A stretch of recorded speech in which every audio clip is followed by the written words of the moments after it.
Hey, you've probably heard about SolarWinds and some of the issues they had a few years back, but if you'd like to hear from the person who is really there, I've got Tim Brown on this episode, the CISO. Stick around. You're going to want to hear this.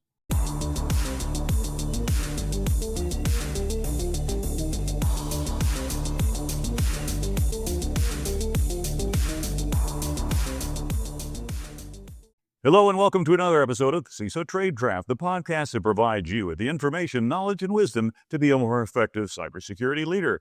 My name is G. Mark Hardy. I'm your host for today. I have with me Tim Brown, and we are here at Black Hat and having a wonderful time here in Las Vegas, baby. Tim, welcome to the show. Thank you. It's great to be here.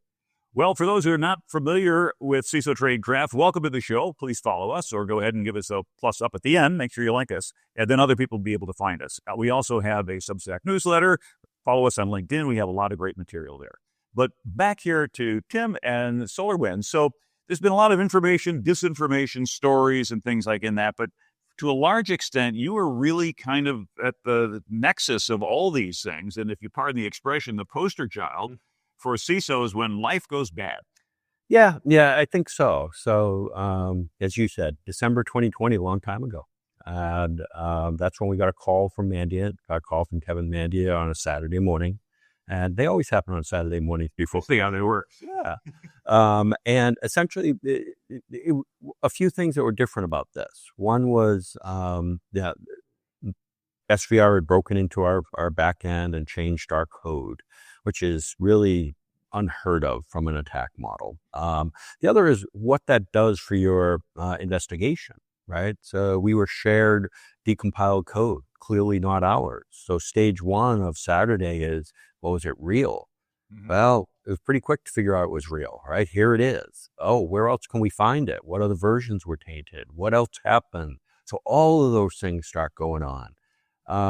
And now it's crazy right in the middle of COVID. So everybody's working remote. We stayed remote on Saturday. Essentially then we came in on Sunday, had two war rooms, one upstairs, one downstairs, and, worked through the issue, didn't leave until, well, I did take Christmas Day off, but that was awfully nice of you. You have yourself a day off. But that was it. So we were working straight through for 3 weeks and just basically living at the office. Wow. And we got a lot done, tried to, keep the right themes in mind. Some of the important things to think about during those is, your CEO should be prepared to take a leadership position, because they always do. So in your tabletops and other things that you do for testing, have them, right? Because I don't know if any room that I've ever been into that the CEO is not at the front of the table and giving direction. Mm-hmm. So why would you expect it to be different in other ways? Well, that's a very good point. And you've got about half a dozen things in there just to I know. So let's dive into a couple. First of all, SVR. Who are they and for whom do they work? The Russian SVR. Yes. So state agency. Theory goes, so we did not do attribution. So note that. Right. Attribution was provided by U.S. government. Attribution was provided by researchers. So Russian SVR seemed to be focused on 4 government agencies primarily, and being able to infiltrate their back ends to be able to, essentially compromise and scale data and do harm in those back ends. We don't know what went on there, so we can't, but we know that 4 government agencies ended up being compromised in some way. So we were not the target. Right. You were the conduit to the target. Which brings up the whole question, which you'll get into a little bit later, on supply chain. Yeah, supply chain security. Well, the next question then, okay, so that SVR gets in there. For most people who are here are CISOs, they understand what SolarWinds is and does. But in case somebody is not familiar, why don't you explain a little bit about what the... Been around for 25 years, really focused on... Before observability, we're focused on observability now. Before that, really network management, number one in network management. So if you ever want to see, at a retail business, every switch, every router, every system, whether it's operating properly or not, you go to your SolarWinds console. You've done that for 25 years. So if you think about it, if you're an adversary and you want to get into a particular target, I could send a phishing email and maybe take over a box.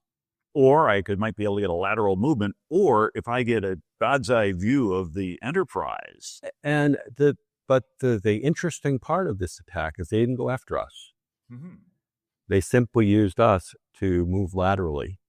So we were simply, they didn't even crack into our products running in the environments. They simply used us as a foothold to be able to attempt to move laterally. We run on Windows boxes, so it's a Windows box within the network. So it's interesting. So first of all, again, we're trying to overcome some misconceptions. So some misconceptions were, okay, they got into your dev pipeline, they went ahead and inserted code, that went out on the next update, and anybody who applied the update immediately applied the malware. Is that So that's true. So 18,000 customers had downloaded an update. We don't know how many installed it. Right. But in order to go to that second stage to have impact happen, you had to connect to an unknown command and control server. And then they had to care, and then you had to accept commands from them. And so many customers had firewalls configured, other things configured, not having Orion on the direct internet. So when we look at the truly number of customers that went to that second stage is under 100. And that actually sounds a little bit better, because initially, when you have to provide that damage assessment, the clock's ticking. It's at 18,000. FCC said 18,000. You got to go worst case. Because if your numbers go up, you get in trouble. But if they go down, you've already taken the reputational hit. But in a way, people breathe a little bit of a sigh of relief. The other thing that we have to remind people is, the payload that was chosen by the SVR was this payload. Had limitations, right? Connect to a command and control server, look for a response, then take those responses and do things. Could have been controller code. Could have been a lot of things. Could have been a lot of things. So we have to take this as a kind of not the end result, but hey, what else could someone have done, right? And how damning could it have been? So they could have just done random harm. They could have connected to the grid. They could have, gone to manufacturing, put all sorts of code there. They chose this model. Yeah, and Rob Lee was up in Capitol Hill in the last couple of weeks talking about some of the real issues that we have in America, specifically, but obviously around the world, in terms of the Internet of Things and all the operational technology and the real vulnerabilities that we have there, because OT today is pretty much where IT was in the 1990s. Yeah. So absolutely, especially when we get to the OT environments, and just the kind of the complexity. Now, so just so you understand the attacker a little bit more, very thoughtful in their approach, didn't waste a lot of time, didn't compromise email to start with, figured out things, and did a test run in October, came back in February with 3,000 lines of code with no errors. And they weren't using ChatGPT back then. And then left in June, shut down the command and control servers in October. We found out again in December. So the attacker spent good amount of time and effort to learn, to do reconnaissance, to implement a thoughtful attack. The attack waited 14 days before it started, things like that. So it was a very patient adversary. Patient, thoughtful, well-run mission. That's the way I like to think about it. Now, typically, when we look at different threat actor groups, we tend to think of the Chinese as being patient and the Russians being smash and grab. Now, not always, but in general, that seemed to be the indicator. But here it was almost reversed, to say this is a slow, deliberate mission. So let's speculate a little bit, if we may, understanding that it is speculation, because I don't have any inside baseball on this. So if you look at the threat actor, they had a very specific intent in mind. As you had said, it wasn't the 18,000 customers. It was really, as you had said, probably 4 government agencies that were targeted. And if their payload were limited in a certain capacity, wasn't trying to overwrite switch code and things like that, they probably had to have advanced knowledge of what the vulnerabilities were in those target systems. It makes sense. Otherwise, why would you go through all this effort and introduce a payload that wouldn't work? But the payload got them access to administrative access to the Windows box that was running Orion. Where Orion could sit, in this case, it had to have an accessible route to the internet. Right. But since you're monitoring things, right, most likely sat in a relatively privileged area of a network. So it's easy to discover an Orion that is out on the internet, right? Showdown, right? You figure it out. Oh, so open internet. Okay.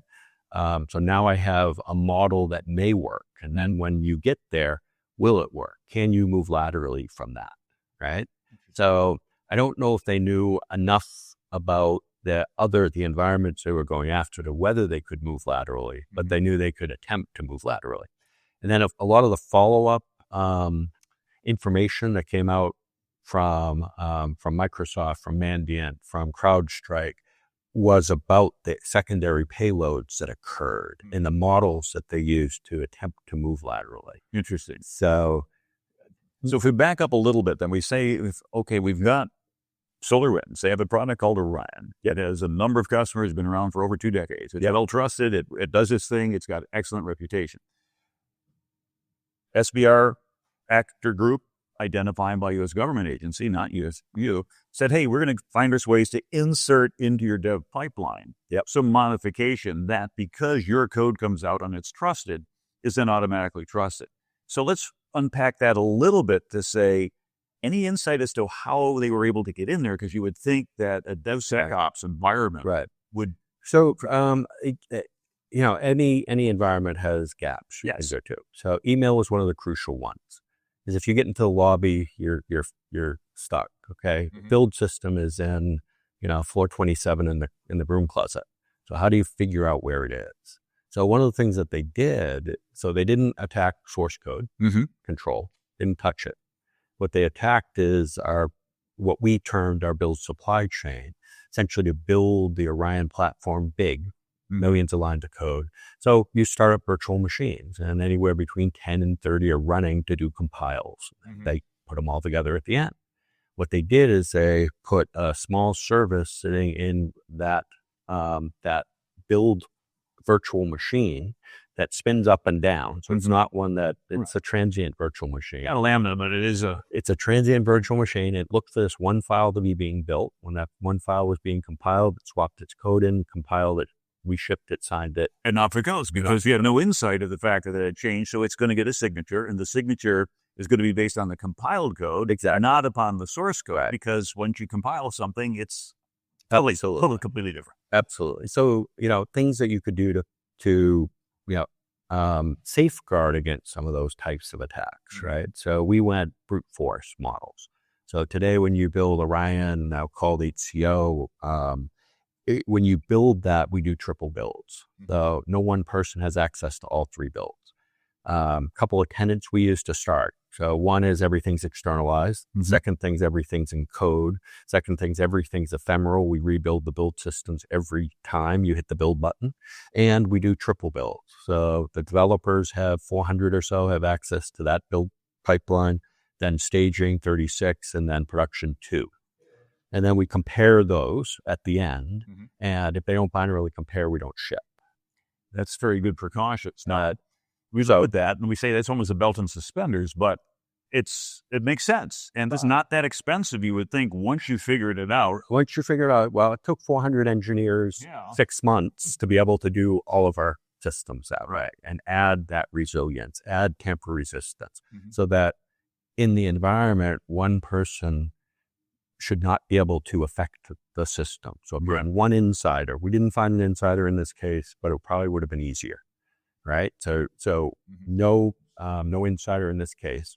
But now you need collusion, right? Collusion is at least you need 2 people, which is a bar that's a lot higher. It really is. And that's why we put 2-person control on a lot of things. We do that in the banking industry. We do that in the military. Okay, time to launch. You turn a key, I turn a key. Exactly. I actually had to have like 6 keys that all turn at the same time. So that we don't want to go with that. So how that's the way we took to harden it, right? Yeah. We used some other tooling after the fact, but again, so like reversing labs, you can compare results between one build to the next build. Right. You may have been able to spot that, hey, that's something that shouldn't be there, because you're looking at the end executables, not the right. And does it match our source? So all sorts of ways to do decompiles and look for source and match. So a lot of hardening of that whole process.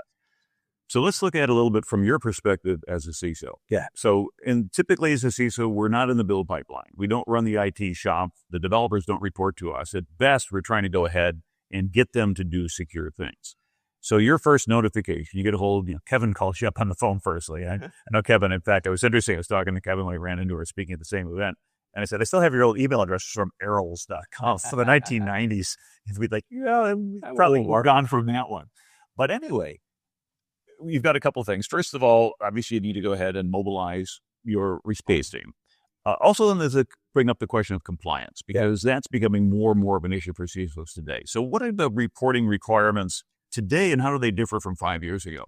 Yeah, 5 years ago, so as a public company, we were a public company then, you had, you didn't have a fixed period of time to be able to necessarily report. Right. So we reported on Monday morning before the market opened, which was beating today's requirements. Right. Today's requirements, 48 hours once it's determined material. In this type of an event, some things are granted, right? This is material, right? There's no question. Oh, yeah. Right? So you sometimes in other ones you debate, right? But we issued our 8K on Monday morning before the market opened, so we beat the requirements today. We tried to be as transparent as possible in that and tried to not downplay what went on.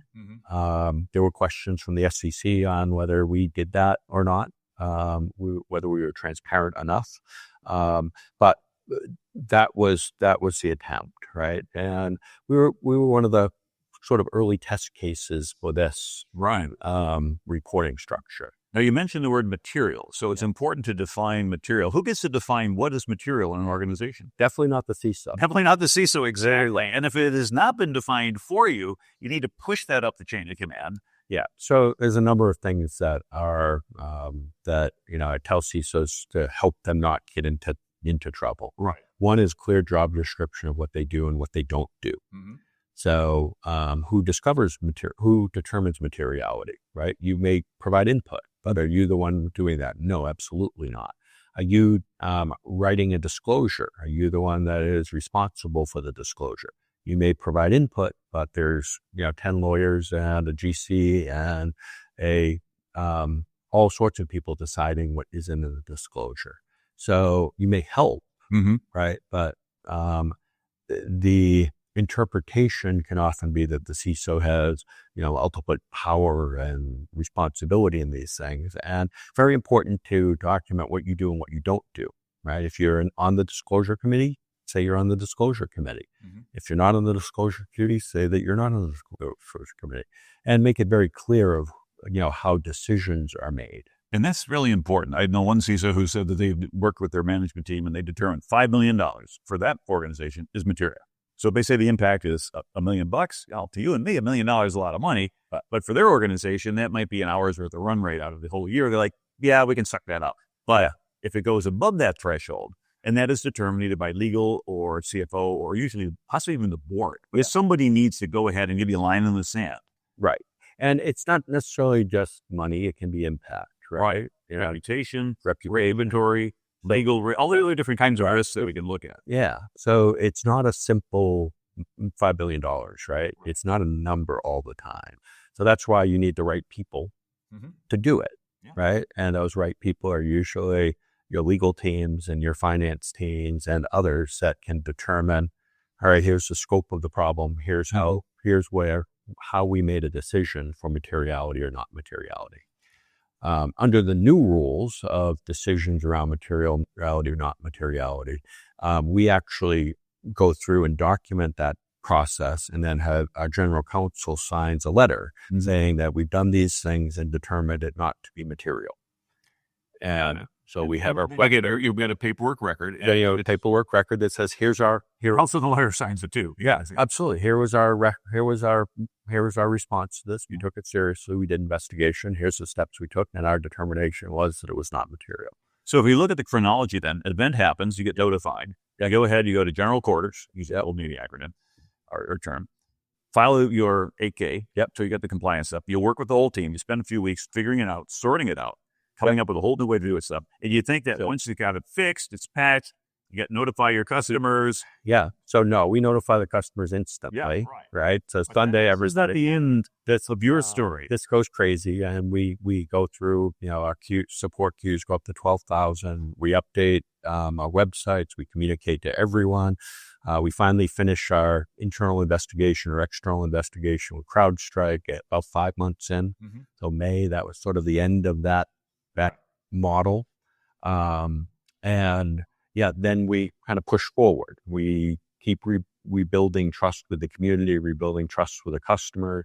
Our last public quarter since we went private in January, February, was 98, 99% renewal rates.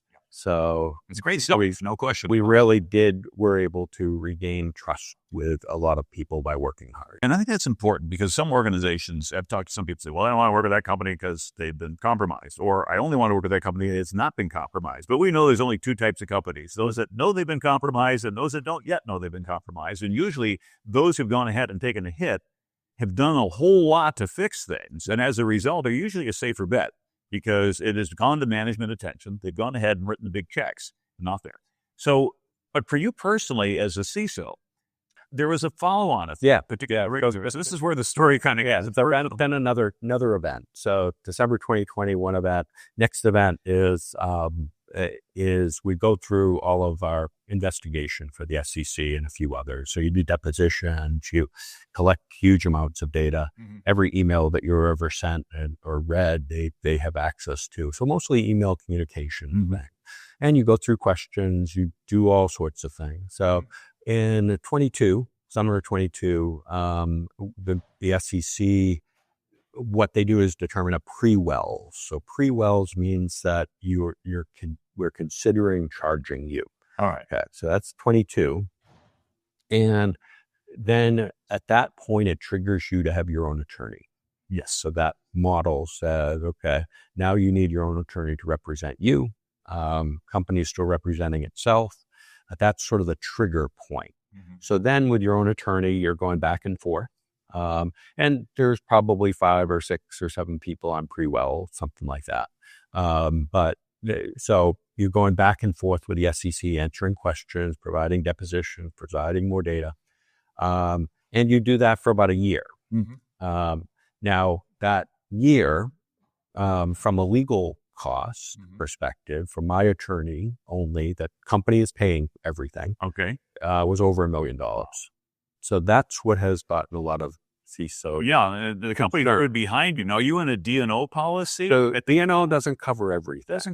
So D&O is very specific to how it's written. Mm-hmm. And D&O did pick up some of the costs for this. But, when you have multiple people under wells, when you have multiple years of things going on, this is all public. It's all, called out. The expenses that we incurred because of this were well over my $1 million.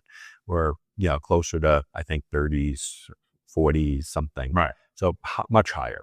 So your D&O and cyber, all of that stuff sort of runs out. So the company needs to keep funding. And they did stand behind you. They did completely reach you like the chief cyber officer and said, yeah, we're getting rid of you. And completely stood behind and completely supported me for everything, and very importantly maintained that separation of Tim's attorney and our attorney, right? So you really couldn't do it on your expense report every week. No, but that's so that was a personal company paid that. Okay, they did everything. So it wasn't absolutely your back pocket. Nothing out of my back pocket. Right. That was my first misunderstanding. It's like, man, I better set aside $1 million in a rainy day fund. Company pays the whole thing. And that's excellent. And never saw a bill. It just went straight to the company. So then, personal attorney sometime, probably like August, September 22. Right. Then 23. So I'm sitting in Switzerland. I'm doing a conference in Switzerland. I'm in Zurich. And I got the notice that the SEC had charged myself and the company, and that we were the only ones that were charged. Lucky you, weren't the SEC. And then, we've gone through a path with them through our judges and other things, and going back and forth, providing evidence. That point, new attorney, kept my attorney as a consultant. Latham and Watkins represented me in the company. Incredible job. And in July, the judge dismissed about 90% of the case. Right. There's something, small things left. Interesting fact there, just in the middle, that the whole process is you learn a lot. So you cannot present new evidence at this stage at all. So you have to make sure that you are representing either what's in the document, and a lot of it's on precedent. That's why you need great lawyers during this. And are you actually creating a precedent at that point? Because one of the thoughts was that, hey, maybe this is going to be the litmus case that, hey, if we can shoot this guy out of the saddle, we can then go after bigger targets because we created a precedent, which means you're sort of the 300 standing in the gap defending. So some of it could be in New York, right? Just, accounting rules and other things like that. Right. That ruling. So you have to read the ruling. But the same idea as this is SEC. Yeah, this is the SEC. So, but that we're very happy with that.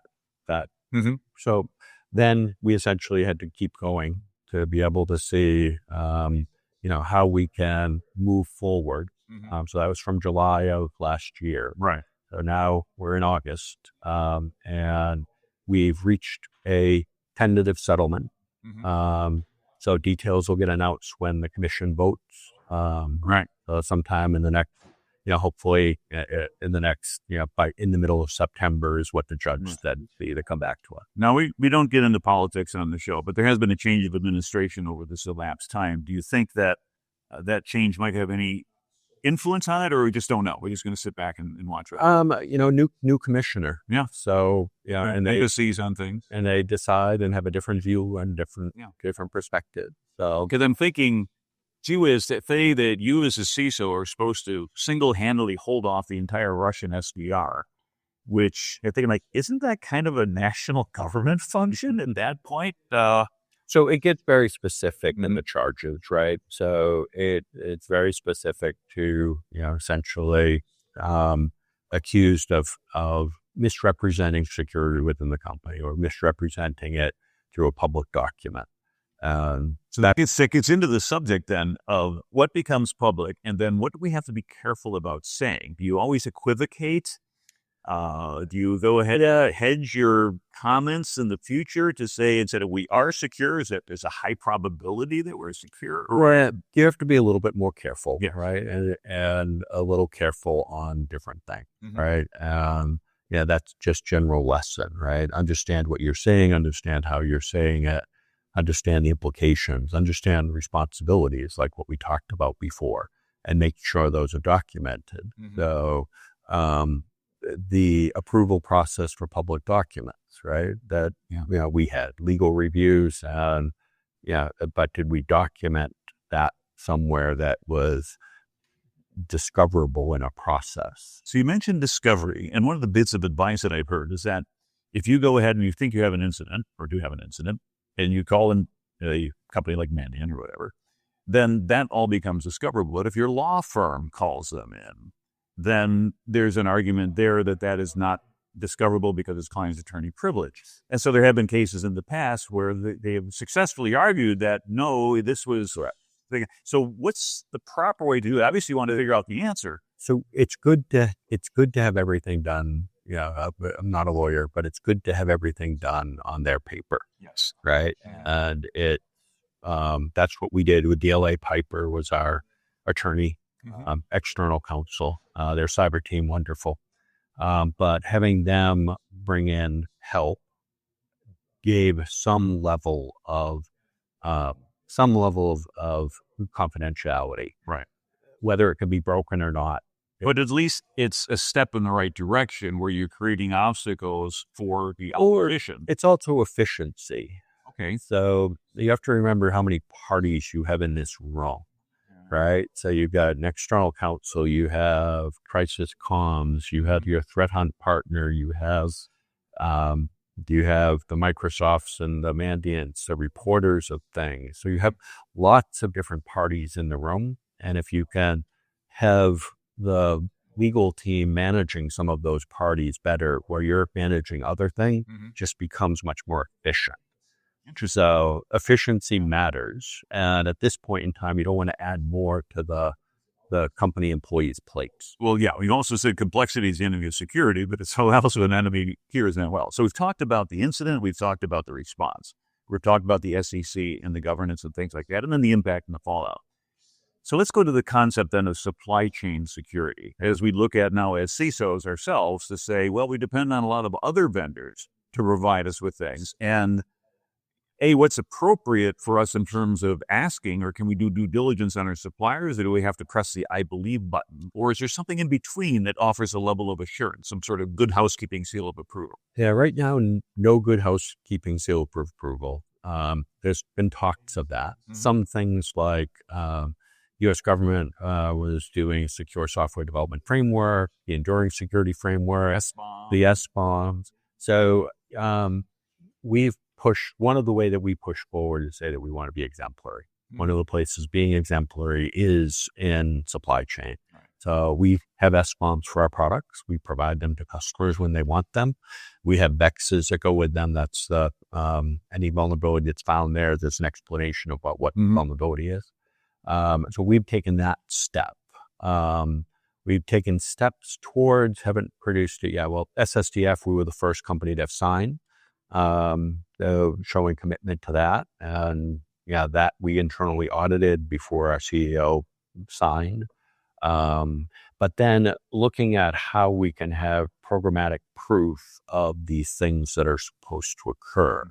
That's one of the next stages. There's some good products that are working towards the kind of programmatic proof of these things. We're currently using Scribe as a product, but to be able to provide programmatic. Might be able to find half of them here on the shop floor here in Black Hat as you go walking them. The programmatic proof side says it's not, Tim Brown saying this, it's, I've got a product that's looking. Okay, how many of your check-ins had peer reviews? Well, everybody does. Okay, well, my product says you had 99.9%, right?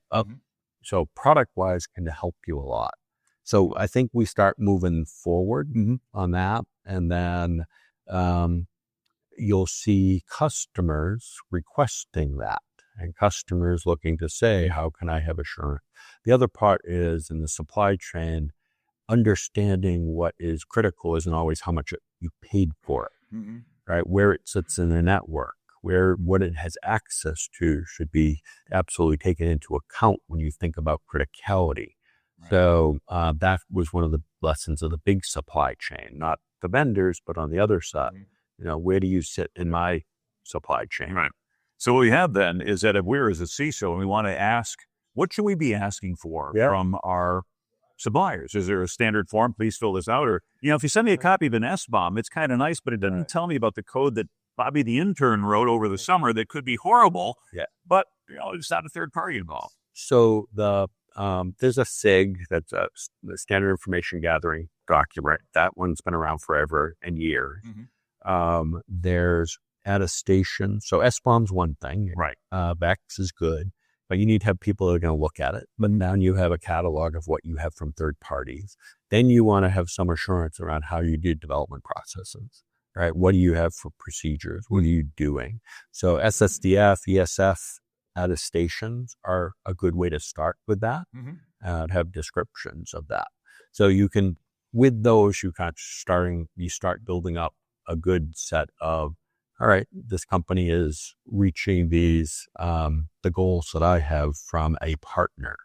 And what we're hoping is over time, more will ask. And the thing is, if you're an SMB, you can ask for, they're like, yeah, go away, kid, you bother me. But if you're an enterprise customer that said, we're 8% of your annual revenue there, Mr. Supplier, you better respond to us. And it depends. Okay. So if you make it easy enough, so I'll provide anybody my standard documentation. Okay, fair enough. You want a SIG for any one of my products? You spend $200 with Pingdom, you can have a SIG. Yeah, I guess it's a little bit like you've already had your audit or whatever like that. Can I see it our SOC 2? Oh yeah, I've already got a SOC. Right, it's ready to SOC 2. You can have my ISOs. You can have the standard documentation, no matter how much but if you spend $200 with it, I really can't talk to you, right? Yeah. I really can't answer your questionnaire because I'll spend more than that to do it. Exactly. And that's, we were talking about this, I think, in the ride over last night is about getting these queries for you as a CISO to say, well, hey, this company wants to know if you're incurable. So we answer these 417 questions. Or another thing says, well, here's our risk questionnaire. I'm thinking isn't there like a superset of these things where you just put them all into one accredited database? And everybody's trying. Right. So Gartner now is in that business. A number of other companies that have been there. can't remember the names of them, but they've been in there for a long time. Yeah, and I've seen a couple that are trying to do that. And I filled one of them all the way out. And yes, the next supplier comes, or next company, different, like, hey, no, we don't use them. We subscribe to them. We got to start all over again. And it's almost at the point where you'd like to ingest this all, feed it to an AI model, said, read this questionnaire. Yep. Go on this one, fill out what you can. Don't hallucinate. And then let me know what is not known so we can finish that out. And we do some of that internally, but we fill out a lot of questionnaires. A lot of, a couple thousand. But there's still sort of a self-attestation. It's like a self-signed certificate in a way. It's like, well, of course I'm secure. I want your business. I'm answering your questions. Answering your questions the way you want to hear the answer done. Which then, of course, we were talking about issues and liability and things like that. I guess that's not really an SEC problem, per se. If somebody gives you a liability question, you fill it out, and then maybe there's an error or a misstatement or whatever, something just goes wrong. The worst they can do is come back and say, well, you're fired. We don't want to use your product anymore. But they're not going to necessarily accuse you of misrepresentation, or might they? I had a good conversation with my CEO the other day. We talked about liability, right? And that should CISOs assume liability? And he corrected me and used a different word, accountability. Accountability. Right. And that, I told you accountable for what you do. And if you don't do what needs to get done, I'll fire you. Yeah. Right. But I don't think you should be liable from a legal entity. And that was a difference, right? It is. And I had an episode, it was actually based on what I used to teach when I had the Center for Naval Leadership, responsibility, accountability, and authority. And I can delegate responsibility. I'm responsible for getting something done. I say, you better get it done. And I can give you the authority to say, under my order, you may go ahead and execute that. But essentially, my accountability does not go away. I can't go to the admiral and say, well, sir, this lieutenant is a lousy lieutenant, and that's why we didn't do this. Like, I'm sorry, Captain, your career is over. And so from that perspective, it really carries over into our world as well, understanding that what we can delegate and what we can't. And it also kind of goes with the thing, like, if good news comes in, then you share it with your people and you pump them up. And if bad news comes in, you absorb it. Yep. You say, hey, that's on me. I'm the leader. I'm responsible for stuff. And then, I think we'll reach a time of maybe more rules and more standard rules and things that we can audit against. We're a young industry, right? We're 30 years old. We're very young, right? We're little kids. So think about, I guess I'm pre-me because I've been doing this more than 30. All right. Finance, right? I mean, they've been around for hundreds, thousands, right? And, so when we look at how, legal frameworks could work around that, there is possibility for good legislation and then official audits going at, just like you do for your finance department. So, we may get there at some point of a kind of a true set of rules that we're audited against. And I think that would be fine, right? I don't think I'm not against it. No, if you know what the measuring stick is, then you know what to achieve. Right. And it's a little bit like if I give you a blank piece of paper and say, achieve this, you're like, how? But if I go ahead and give you something that at least you can be graded against it, you have an objective valuation. And you can be tested. And you can be tested on it too. Right. So just like Sarbanes-Oxley eliminated a lot of risk associated with the CFO. Right. Could we have something similar? And I'd be a fan of that. That sounds I just don't know if it will happen, but I'm trying to find some champion in Congress. Maybe need one of our cybersecurity experts who's a CISO to go ahead and become a congressman and then say, hey, let me go champion it. Champion it. And if you understand how that all works, it's an interesting world. I've got friends who have done that. I was actually offered a congressional seat. There we go. A few years ago. We found a phone. But it's interesting. I learned an awful lot in that process where I chose, maybe you don't want to go there because, as I had mentioned, when you go from leadership to political, those are orthogonal, and it's an entirely different world. And if you don't like living in that world of politics and power and coercion and everything else, it's a very different world. And if you're not happy there, don't go there. Right. You're probably better off. And actually, most of the people who write the legislation are not the people who are the congressmen, congresswomen, the senators. It's the staffers, and the staffers are hopelessly busy. And so what happens? You've got the lobbyists who come in there and said, hey, I know you got to do something like that. I've already prepared this document for you. Most of the work's done tonight. Go home on a Friday night, and then it works its way up. And it's much like the way that a lot of times we'll see these government contracts that will come out of the RFPs, and you look at them and say, like, this thing is pre-wired for somebody because somebody wrote it because the poor GS13 was in charge of it, didn't have the time or the bandwidth or the expertise to make it happen. So as we get toward the end of the program, let's go ahead and try to think going forward. If you were to provide some advice and counsel for CISOs today, based upon what you've been through, the experience, and where you think we should be going, what would be some of Tim's rules or observations for life? Yeah. First off, don't give up on it. Well, It's still a extremely needed profession and job. And, we have most people that are in this field are in there for the calling of keeping things secure and trying to help the company be the best it can or their entity. So don't give up. Have the conversation about liability just to get yourself comfortable. Use me as the example because if you just say, I want DNO, right, that starts the wrong tone. Tone is, Tim went through this. He was charged. He had to get an attorney because of process. His charges were over $1 million. How can we make sure that we have those things covered, just like Tim was covered through the process? So just have a human conversation. Okay, so that should help people realize that the company would be behind them in some way. And so that's number two.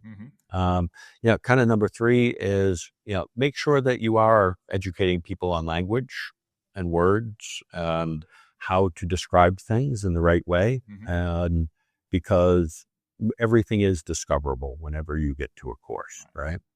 The other thing is resilience, right? We're continuing down a path of transparency for good. So lots more CVEs being issued all the time. But the time between CVE and exploit and with AI, going to be hours. Oh, yeah. So that dwell time. Is shrinking way down. So how do we build in resilience, right? How do we build in resilience? How do we assume breach? How do we assume that something gets compromised and at least limit the damage? Right. So we have to think differently from a defense perspective and be able to accommodate for tomorrow. So, but keep going. The other thing to remember is that the CISO you need the day before an incident and the CISO you need the day after incident are different on a different set of skills. So it's okay that you don't have those skills, but just sort of expect to be replaced. It's like being a combat veteran in a way. I mean, everybody can have great grades on paper, but when the bullets start flying, sometimes it's the people that you didn't expect. John McCain, who was like in the bottom 5% of his class, ended up being one of the heroes. So because he had the resilience to just stick in there. So you have to decide. So it's not always personal. It's not always scapegoat. It's not always those types of things. It's simply that, the skills that you needed or the company needed the day after were different. So it's an interesting observation. So can we prepare ourselves for that? Do we have to recognize that there may be a day of reckoning where they simply say, hey, Tim, and great in this role, but we need to get a relief pitcher in here because of where we are. We're in the ninth inning and we want to hold on to this. No question, right? And you have to realize that right up front. So it's not personal. It's business. Not personal, business, and it's the survival of the company in other ways. So, I was prepared for that right on, day one. It was like, okay, if I'm not the right one, understand, but I'm too busy to think about that. So I've got way too much. Kudos to your leadership team and your organization for standing behind you, supporting you, keeping you in your role so you could go ahead and give them the continuity and then take those lessons learned and be able to share them with everybody else. So on behalf of everybody here at CISO Tradecraft who is listening and or watching, I'd like to say thank you. Absolutely. Thank you for having me. So for those who have been on the call or the podcast, thanks for tuning in. This has been Tim Brown at SolarWinds. This is G. Mark Hardy, your host at CISO Tradecraft. We hopefully you found this useful. And again, give the other CISOs or people who are on their career track a little bit of insight about where to find their knowledge and wisdom to help them in their career. We're here to help you out, and that's why we exist. So thank you very much for tuning in. And until next time, stay safe out there.